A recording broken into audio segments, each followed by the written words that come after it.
So I've been riding for about a year and a half now.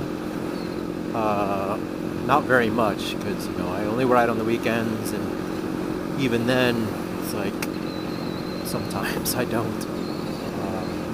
I don't know, and I don't ride very far for very long. I don't like the highways and whatnot. This is fine. It's super chill.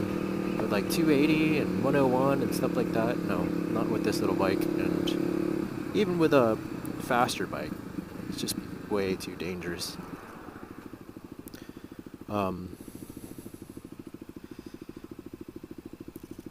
But so I've been recording on the GoPro almost every time, and maybe I'll put together a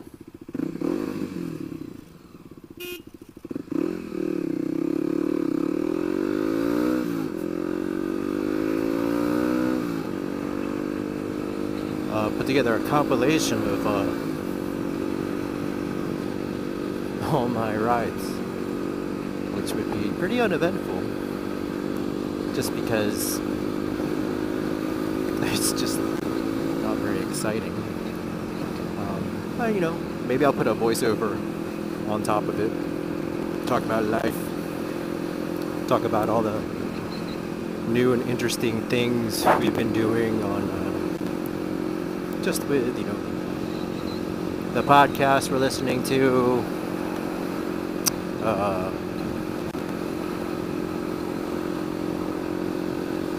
don't know.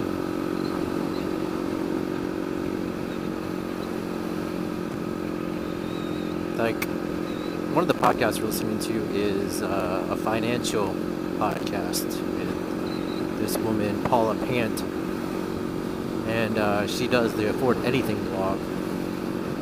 And she has some really good tips and strategies for making passive income and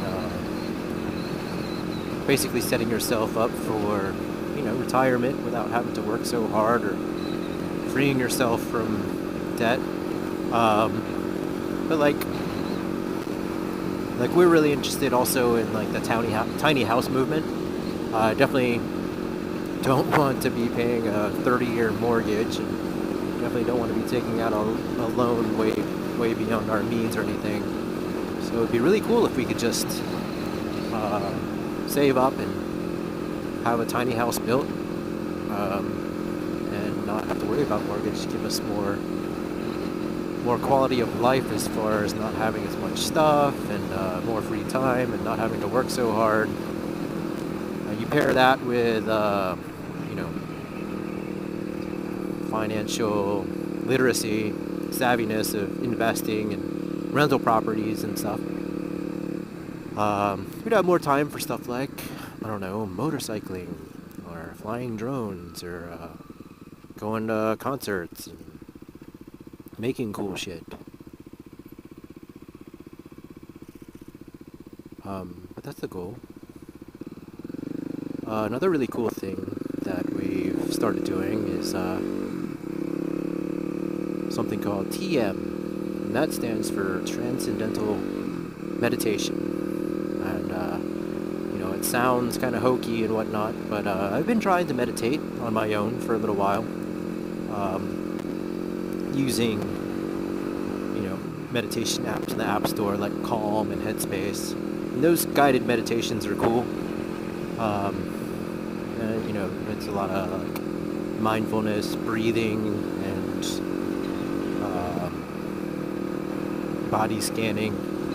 It's really nice. It definitely feel a big difference, relieving stress and anxiety, and just keeping anger and emotions in check.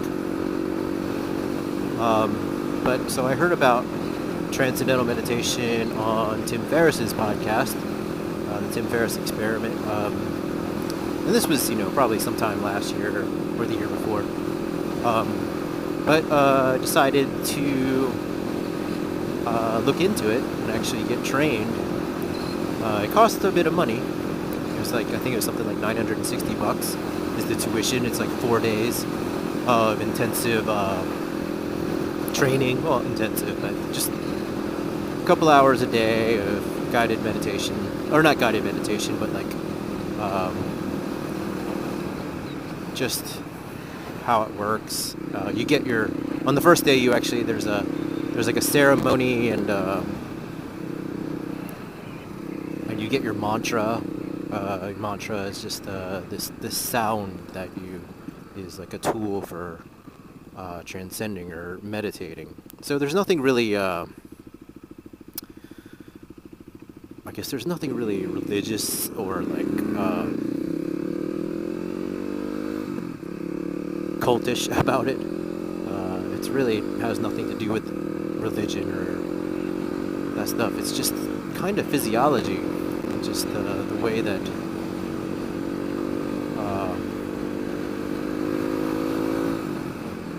your mind and body are connected and how it works. But anyway, it's like you meditate twice a day, 20 minutes at a time, morning and night. And I mean, I could say it makes a world of difference. Just as far as feeling rested and not stressed and less angry, or at least the ability to deal with anger and stress better. It's kind of cool. But anyway, so we've been doing that for the past week, and yeah, so far so good.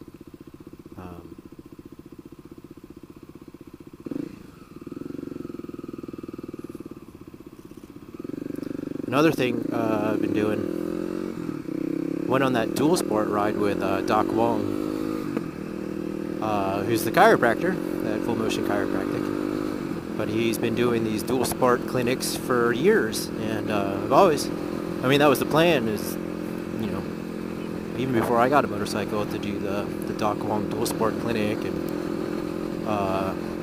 even like the off-road dirt MSF course. But so finally scheduled and did the Doc Wang dual sport clinic, and man, it was super fun. I wish I would have gotten more video, or would have planned better with setting up my camera and different camera angles, and had extra batteries and stuff like that. Well, I did have extra batteries. I just wasn't very diligent about checking to make sure the camera was on. One thing I need to get is like a bigger memory card. I think it was full at one point. Missed out on a lot of cool stuff. I think it was Buzzard Lagoon Road, I think it was. But that was a lot of fun. But anyway, part of on the first, the Friday before the actual dual sport ride, you have to go to this mandatory class.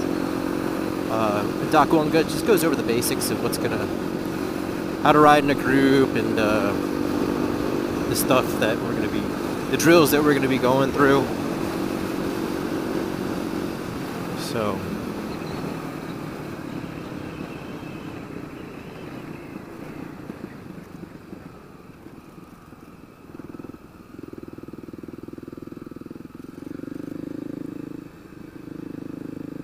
and the drills were really cool. But part of it, we had to sign a waiver, of course.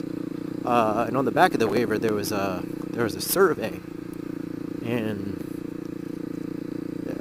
it was just asking if basically the patient survey of like if you have pain in your neck or your back or wherever, or if you have any injuries and stuff. And one of the last things was a checkbox for